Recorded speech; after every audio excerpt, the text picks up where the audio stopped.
Video came out. I was at the graveyard. The video came out. And CV sent me the video. I saw the video and she was there naked. Man, they're hitting on her now. I just felt crying out there at the funeral home because I was fine. I'll tell you why we're gonna there. So I closed the grade and I told, man, just an environment because people need to see this. They said, with alcohol for me, which I knew wasn't alcohol for Shanquella Robinson's dad reveals the horrifying moment that he saw her injured body. After the American tourist was found dead in Mexico on October 28, Shanquella Robinson and her 6 college pals jetted out to Mexico's San Jose del Cabo resort for a week-long vacation in a high-end condo. The 25-year-old died 24 hours after they arrived. Ms. Robinson's acquaintances brought her belongings to her distraught parents in Charlotte, North Carolina, and told them that she had died of alcohol poisoning. What you were told and what made you question what you were told? Well, I received a call on Saturday saying that my daughter was sick and that she had alcohol poison, but her doctor had never arrived. I don't know where they got the alcohol poison. Bernard and Salamander Robinson were understandably upset by the news. What actually happened to Shanquella Robinson? Be sure to watch to the end,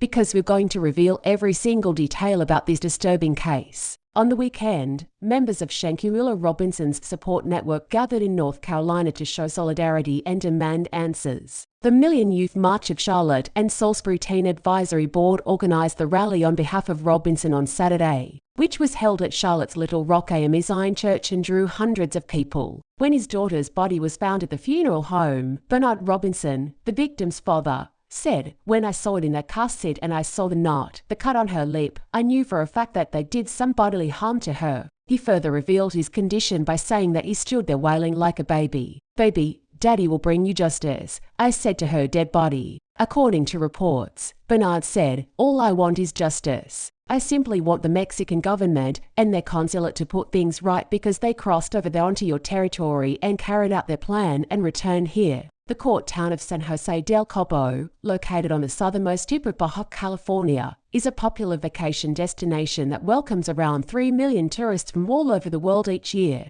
Young people from the United States who are looking for an exciting vacation destination often choose to go to Cabo because of its beautiful beaches with white sand and turquoise water and its vibrant nightlife. In her hometown of Charlotte, Shanquella, a graduate of Winston-Salem State University, owned and operated a beauty and hair braiding company named Exquisite Kids. On October 28, she and the traveling party checked into the $2,500 per night Villa Linda, 32 at the Port of Los Cabos resort in Fundadores. At first, it was believed that her passing was a result of a tragic accident. Is it possible that Shanquella's friends, or should I say acquaintances, tricked her into going to Cabo with the goal of hurting her and plotting a murder? What could have caused such animosity against Shanquella? Is there a rational explanation for their actions? By the way, what's the FBI official stance on this tragedy? Ms. Robinson was found to have a severe spinal cord injury and a fractured neck 15 minutes before she passed away, disproving the account that her friends told about her death being caused by alcohol poisoning. The postmortem results were disclosed on November 10. Now hold your breath as we're about to reveal the most terrible verifying aspect of the situation to you. On November 15, a shocking video of unclothed Shanquella being thrashed in a resort hotel room surfaced online. The video, which lasts for about 20 seconds, shows a female attacker approaching Shanquella, knocking her to the ground and then striking her repeatedly with punches and kicks. In reaction, a prone Shanquella sags helplessly to the ground. She's eerily bare, yet her assailant is completely dressed. Shanquella is taunted by a man who appears to be filming the assault, but does nothing to stop it. He may be heard saying, "At least fight back."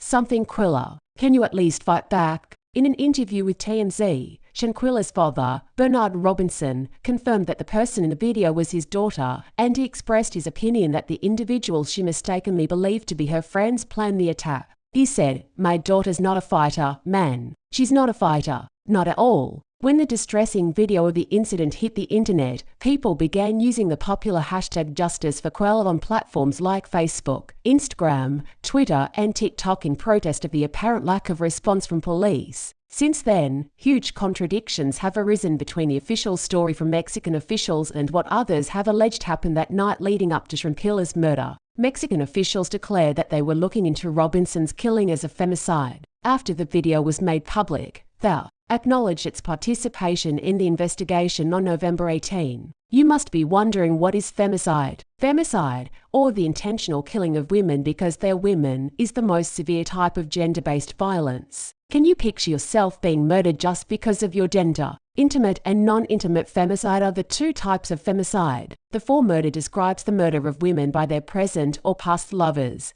whereas the latter describes the murder of women by someone with whom they have no romantic contact. Most countries treat femicide the same as murder in terms of criminal law. However, Mexico is one of at least 16 nations that have made femicide a distinct crime. If found guilty, a person in Mexico might spend up to 60 years in jail. In Mexico, the distinction between femicide and murder or unlawful killing differs from state to state. Regarding the passing of Robinson, a warrant for one person's arrest has been issued in Mexico. The parents continue to cope with the tragedy and grieve their daughter until the authorities provide additional details. According to police investigation, Shanquella received emergency treatment at her residence for over 4 hours before she passed away. A day after MS, Robinson and her companions checked into the opulent resort on October 29 at 2:23 p.m. The alarm, according to the police report, was first sounded an hour later. A doctor discovered Shanquella was vocally unresponsive. Soon later, she experienced a seizure. As per the police, Shanquella's travel companions insisted she stay at the resort, despite the doctor's suggestions that she be sent to the hospital. An ambulance wasn't summoned until it looked like the patient was about to die. After MS, Robinson's cardiac arrest, a doctor allegedly performed 14 rounds of CPR on her, as well as giving her 5 doses of adrenaline and 6 defibrillator discharges. She was ultimately declared dead at 5:57 p.m. After all of these futile attempts, this 4-hour ordeal appears to be in stark contrast to MS, Robinson's death certificate, which indicates that she passed away only 15 minutes after suffering a fractured neck. In fact, it's unknown if Shanquella's doctor knew she had severe spinal damage, or if her friends claimed that she had alcohol poisoning had an impact on the care she received. Salamander Robinson told CBS News that 6 of her daughter's friends had been to see her and given her various stories of the events leading up to her murder. They said that the maid who discovered her daughter's body observed signs of alcohol poisoning. The fact that no one recounted the same narrative made her skeptical of their claims, she told CBS News MS. Robinson stated that when her daughter's body was returned home on November 12, it exhibited clear evidence of abuse and bruises. What's your stance on this whole situation? Will justice be served for this woman? Our prayers go out with Quella and her family. Meanwhile, let us know your thoughts in the comment section below and check out the next video here. And also don't forget to subscribe to our channel if you like this one. Thanks for watching.